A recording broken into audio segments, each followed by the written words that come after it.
As the world debates the military response, 19 days since the worst terror attack in Israeli history, its leaders are trying to frame the stakes, today laying bare the brutality in graphic detail.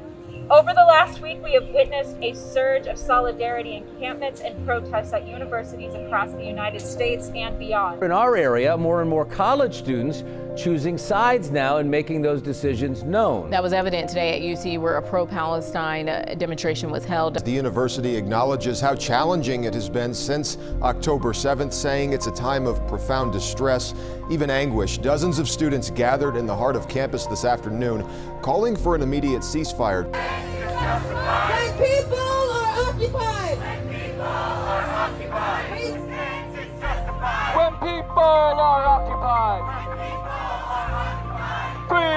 Free Palestine!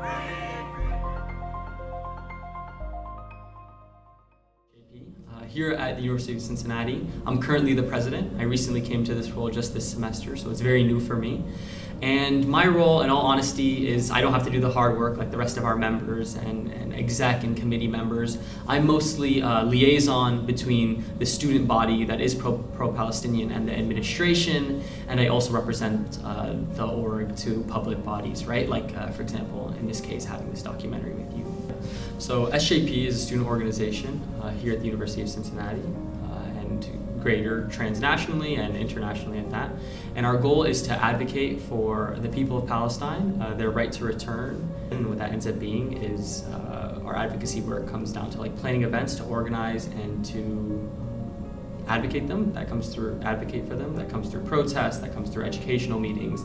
That comes through fundraisers for people in Palestine. Yeah, so the activities I mainly do, like I said, I kind of do just anything. So I can do tabling, like recently we've had like milkshakes selling, which has gone really well. Or I'll help volunteer, like set up and break down GBMs. I'll also like distribute flyers, I'll hand out stickers.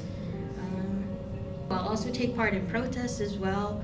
I'll try to help organize them, but I don't want to, take over something that is not necessarily like Palestinians come first, I come second, so I wouldn't want to impose myself, Yeah, so I try to just be as helpful as I can with those kinds of things. The biggest misconception that I hear is that SJP doesn't have tangible wins, or this fight is too big, right? This battle is too big. And if we look, the first place to look at historically and look at our past, not even in a hypothetical future, divestment and getting universities to cut ties with human rights violation is something that's been happening here on Turtle Island, formerly known as the United States of America, since the 70s, and before then with civil rights movements. We talk about South Africa and their apartheid, which is Americans would know apartheid more close to segregation or Jim Crow laws. Here in the US, students fought for divestment from the apartheid state of South Africa. And this started in the 60s and was done through turmoil and struggle. And in the 76, Hampshire College was the first university to divest. And then by 84, there was 54 universities, and by 88, there was 154. And they really set the precedent for divestment and making sure that our universities invest in things that are aligned with our values. I think what drew me to SJP in the first place was seeing how my tax dollars and my tuition dollars were going towards a genocide in Gaza, and I wanted to be a part of an organization, a part of something bigger than myself that could just help to protest that and, give me some purpose along the way. So I think the events of October 7th really opened my eyes to the whole Israel-Palestine conflict. I didn't really know much about it before then, and just kind of learning more about it, seeing the injustice that the Palestinian people face, I really wanted to take part and try and create change, and SJP seemed like a good outlet to do that on campus. In order to advocate for ourselves as Palestinians and ask people to care about us, we have to be empathetic people and care about each other. right? And one thing that means is in Cincinnati, there are so many needs here, right? There is a huge homeless population here. There is people struggling to eat food. So a lot of the work that I end up doing as president is community work, talking to the people, right? Talking about, okay, what are the needs? I'm not from Cincinnati, I'm from Cleveland originally. So I'll talk to orgs that are more established here, like the Black Power Initiative, Coalition for Community Safety, and talking to them about, okay, what are the needs? What's our next events?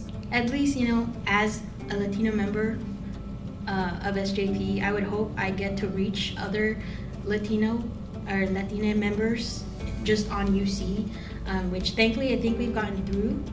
For example, last semester there was a GBM about imperialism, and my sister and I, which were co-founders of Latino Hispanic Power Initiative, LHPI, and we actually had a presentation about Israel's involvement in the Guatemalan quote-unquote civil war, which is a genocide, but many people are not aware of it.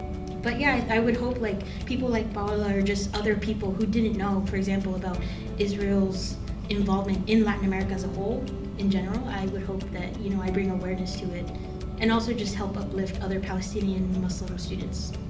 I think, again, with our general public meeting with students, I think we've had a really good response. Generally speaking, when we've had protests, when maybe only 100 people showed up, there was a protest where we had 150 people join us last year, around this time, actually, October 9th. And again, very similar to the city, I find that students, especially students with educations, students who have connections to the city, and students who are working specifically, right, who are working for their tuition money, are really upset that their money isn't going to building more dorms, to having nicer classrooms, but rather it's going to a country halfway across the world to bomb children. And when students aren't given a say in this investment, right? And so we find that students are usually really supportive, but they are afraid. And they are afraid because of administrations like suppression.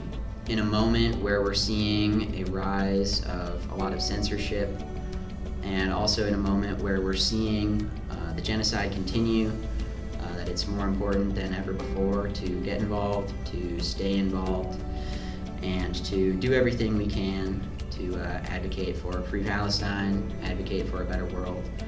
We can't just give up because we're facing retaliation. We have to keep fighting, and I think that SJP in general has kind of helped to instill some of those values within me. So I'm very happy to have been a part of it. When you're fighting for freedom, the nature of it is that there is going to be struggle, because the nature of the oppressed and the oppressor is that the oppressor will make it hard for that field to become level. And so what that looks like is struggle is a part of this. There will not always be wins, but at the same time, when we frame our work in the grand scheme of things, it becomes almost arrogant, I feel, or naive to become discouraged. There is no time like the present to be part of Palestinian liberation, and the question I want to ask is really, how many children need to die? How many men, how many women, how many people need to die on their homeland before we start acting? And we do the smallest act of showing up. Wherever you are, if you're watching this, I can promise you, as long as Palestine has been occupied, there has been activism. There has been one person at Columbia University holding a sign. And so I'd hope that you can look up Palestine protests near me and find the thing closest to you and attend that and be there for Palestinian liberation.